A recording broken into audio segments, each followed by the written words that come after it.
Hello दोस्तों, नमस्कार। ज्ञान गुरु अकेडमी पर फिर से आपका स्वागत है।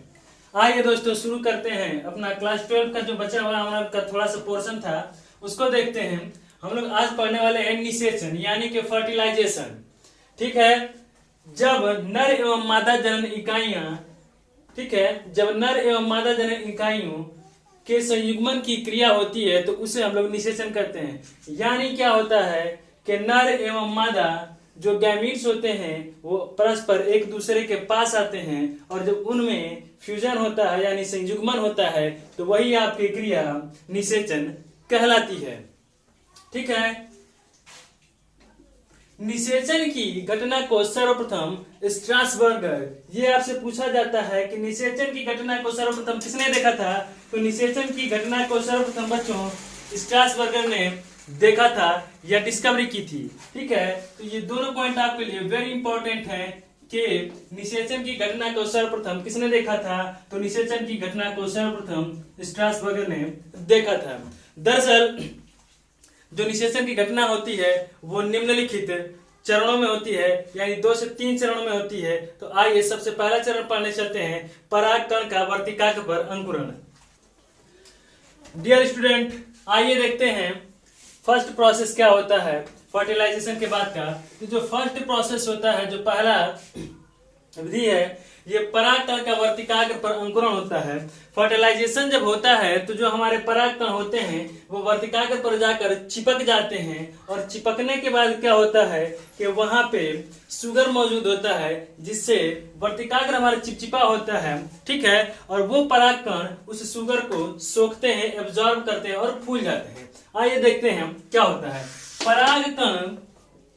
परागकण वर्तिकाग्र पर पहुंचकर वहां उपस्थित सक्रिय तत्व, देखिए ये आपसे बहुत पूछा जाता है कि वहां पे कौन सा तत्व होता है। तो वहां पे सुगर मौजूद होता है। सुगर का मतलब ये चीनी खाने वाली नहीं होती है, लेकिन मीठा और चिपचिपा तरल पदार्थ होता है जिसे हम सुगर बोल सकते हैं। ठीक है, तरल पदार्थ को सोख कर फूल जाता है। अतः उनका चोल का मतलब मैंने आपको बहुत पहले बताया था, इंटाइन और एक्जाइन। जो एक्जाइन होती है, ठीक है, चोल एक्जाइन पराग नलिका के रूप में जनन छिद्र से बाहर निकल आती है। ठीक है, जब मैं आपको बता रहा था इंटाइन और एक्जाइन, तो वहां आपको फिगर में मैंने बताया था कि 2 जनन छिद्र होते हैं, उस जनन छिद्र से ट्यूब निकल आते हैं। ठीक है, फिर नेक्स्ट पॉइंट जो है हमारा है वो कह रहा है पराग नलिका की खोज सबसे पहले किसने की, ये भी प्रश्न आपसे पूछा जाता है। तो पराग नलिका की खोज की थी जीबी एमसी ने।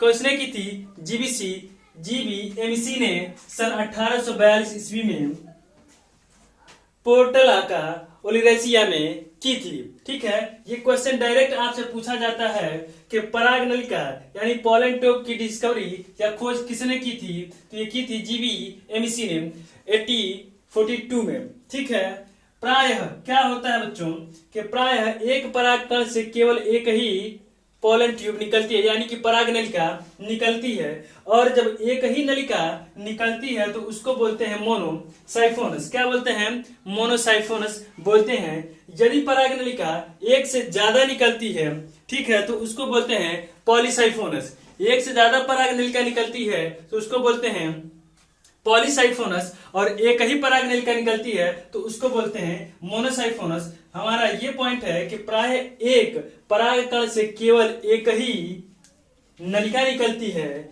इस प्रकार के परागकण पर एक नलिकी यानी मोनोसाइफोनस कहलाते हैं।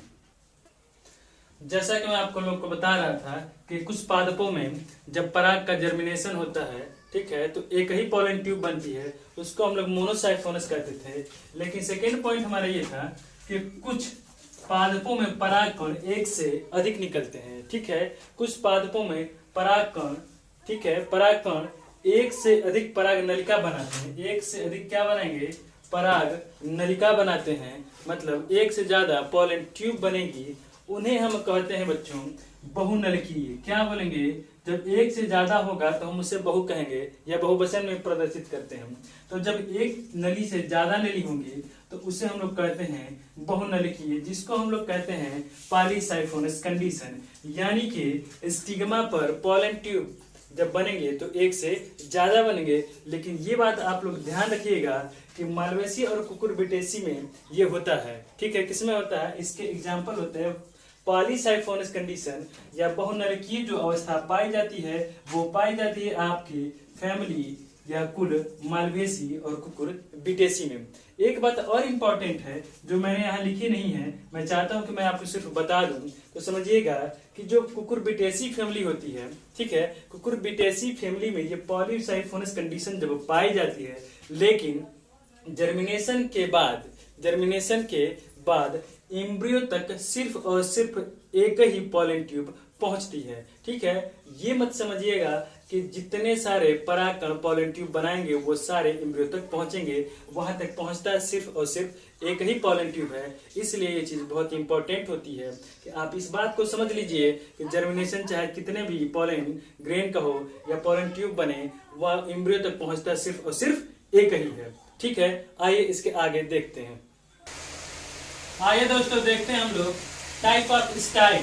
ये स्टाइल मारने वाला स्टाइल नहीं है बच्चों, ये कौन सा स्टाइल है, ये वर्तिका को हम लोग कहते हैं स्टाइल, ठीक है।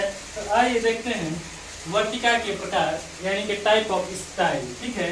वर्तिका निम्नलिखित कितने प्रकार की होती है दोस्तों, 3 प्रकार की। कितने प्रकार की वर्तिका होगी, 3 प्रकार की। जो पहली वर्तिका होती है उसको बोलते हैं खुली वर्तिका यानी कि ओपन स्टाइल, ठीक है। देखिए खुली वर्तिका में क्या होता है कि इस प्रकार की वर्तिका में पराग नली एक सीधी व साफ पथ द्वारा बीजांड तक पहुंचती है, यानी कि बहुत ही सिंपल होती है। कैसी होती है, बहुत ही सिंपल होती है। पराग नली एक सीधी व साफ पथ पे, कैसी सीधी व साफ पथ द्वारा बीजांड तक पहुंचती है, ठीक है। इसका उदाहरण होता है पापावरेसी, जिसको हिंदी में बोलते हैं पेपीवरेसी, ठीक है। पापावरेसी कुल में किस प्रकार की स्टाइल पाई जाती है, तो आप लोगों का जवाब होना चाहिए ओपन टाइप, ठीक है, यानी कि खुली वर्तिका। दूसरी बात करें तो दूसरी जो वर्तिका होती है वो आधी बंद वर्तिका होती है, यानी कि हाफ क्लोज। आपने बहुत से लोगों को देखा होगा सोते वक्त उनकी आधी आंख कैसी रहती है, बंद रहती है, ठीक है। तो हम उसे मान सकते हैं कि वो कैसी है, आधी बंद है। इसी प्रकार की जो वर्तिका है आधी बंद वर्तिका है, यानी कि हाफ क्लोज स्टाइल है। इस प्रकार की वर्तिका में भी एक नली उपस्थित होती है, ठीक है, जिसमें कहीं कहीं दो या तीन, इस बात को अंडरलाइन करेंगे, 2 या 3 स्तर का संचरणीय ऊतक उपस्थित होता है, ठीक है।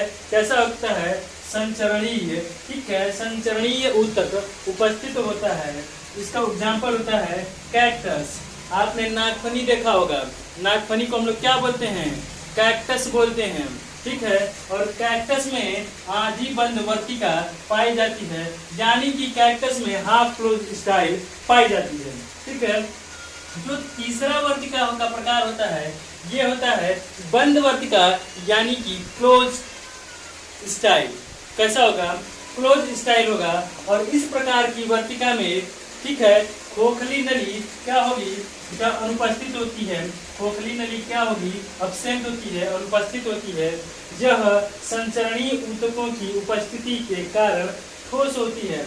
क्या पाए जाएंगे, इसमें संचरणीय ऊतक पाए जाते हैं, जिनकी वजह से ये नली कैसी हो जाती है, ठोस हो जाती है, ठीक है। इसमें पराग नली इन ऊतकों के मध्य, ठीक है, इन ऊतकों के मध्य अंतराकोष्ठीय मतलब इंटरसेलुलर स्पेस, कहाँ, इंटरसेलुलर स्पेस अवकाशों से होती हुई बीजांड तक पहुंचती है। तो ये जो 3 प्रकार के वर्तिका थे या स्टाइल थी मैंने आपको बता दिया है। आगे देखते हैं जो नेक्स्ट पार्ट है, पराग नली का बीजांड में प्रवेश कैसे होता है। इसके बाद आने वाला है कि पराग नली में बीजांड का प्रवेश। आइए देखते हैं बच्चों, सेकेंड स्टेप हम लोग देखते हैं कि पराग नलिका का बीजांड में प्रवेश। जब पराग नलिका जो होती है यानी कि पॉलन ट्यूब जो होती है वो जब बीजांड में प्रवेश करती है, ठीक है, जब ओव्यूल में प्रवेश करती है तो क्या प्रोसेस होती है उसको हम लोग समझने का प्रयास करते हैं। तो आइए देखते हैं। अधिकांश आवृत्त बीज ठीक है, अधिकांश आवृत बीज पादपों में परागनली वर्तिका से होती हुई, किससे होती हुई बच्चों?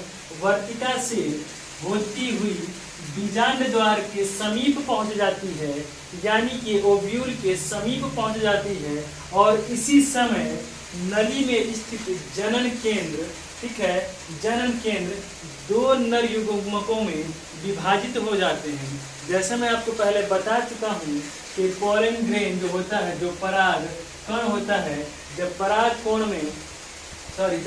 कण विभाजित होता है तो दो प्रकार की कोशिकाएं बनती हैं। एक कोशिका को कहते हैं वेजिटेटिव सेल और दूसरी को कहते हैं जनरेटिव सेल, ठीक है। तो यह जो जनरेटिव सेल होती है वो आगे आगे आती है और पीछे पीछे वेजिटेटिव सेल आती है, और जब आती है तो नली में स्थित जनन केंद्र दो नर युग्मकों में विभाजित हो जाते हैं, ठीक है।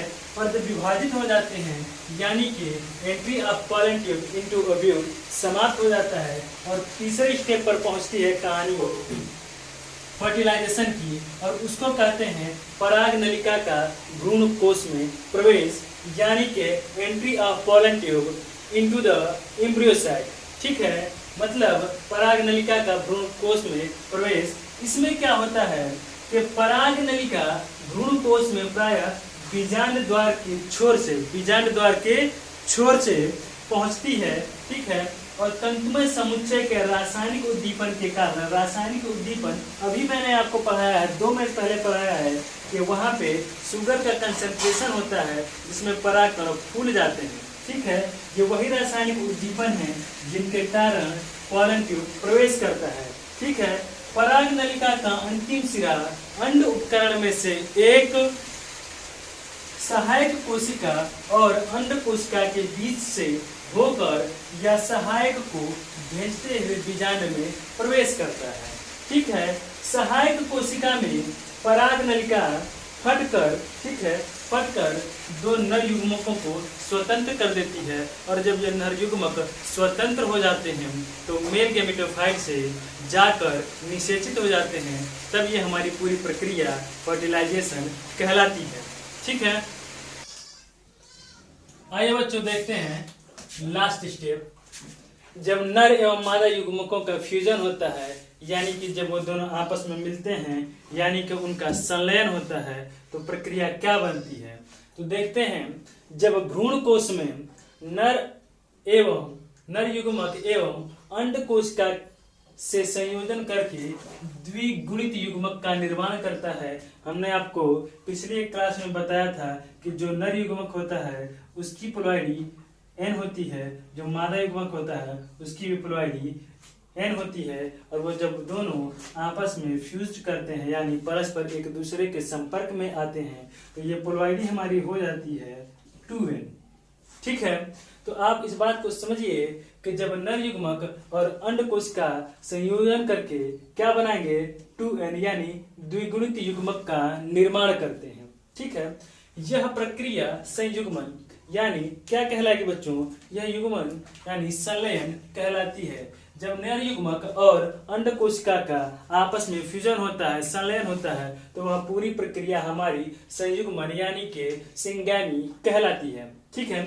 फिर इसके बाद देखिए क्या होता है, तथा दूसरा नर युग्मक, अभी हमने जस्ट अभी पढ़ाया है कि कितने केंद्रक होते हैं, 2 केंद्रक होते हैं, ठीक है। तो ये वही दूसरा है, दूसरा नर युग्मक द्वितीय केंद्रक 2N के साथ, ठीक है, 2N के साथ मिलकर ट्रिप्लॉइडी मतलब 3N भ्रूण कोश का निर्माण करता है, जिसे हम लोग बोलते हैं बेटा त्रिसंलयन यानी कि ट्रिपल फ्यूजन। क्या बोलेंगे, ट्रिपल फ्यूजन। देखिए यहाँ पे हो क्या रहा है कि हमारे पास एक जो केंद्रक है जो पराग कोश पोलन ट्यूब में आ रहा था वो, और एम्ब्रियो में जो हमारा एक द्वितीय केंद्रक है यानी कि सेकेंडरी न्यूक्लियस है, हमने पीछे फिगर में आपको समझाया भी है, जो आपका द्वितीय केंद्रक है यानी कि जो 2N जिसके साथ प्लॉइडी है वो क्या करता है कि संलयन बनाता है, दोनों संलयित तो होते हैं, फ्यूज्ड होते हैं, और जो प्लॉइडी होती है वो 3n हो जाती है, ठीक है। और भ्रूणकोश का जो निर्माण होता है उसे हम लोग कहते हैं कि ये हमारा ट्रिपल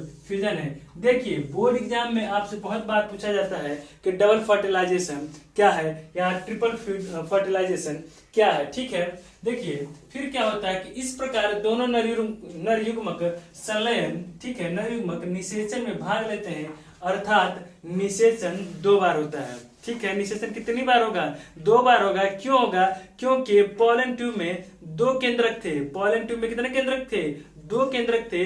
दोनों बारी बारी से क्या करते हैं कि फ्यूजन करते हैं, और जब फ्यूजन करते हैं तो क्या हो जाता है कि जब सेकेंडरी जब न्यूक्लियस फ्यूजन करता है तो यहाँ पे जो प्रक्रिया होती है ये ट्रिपल फ्यूजन कहलाती है, ठीक है।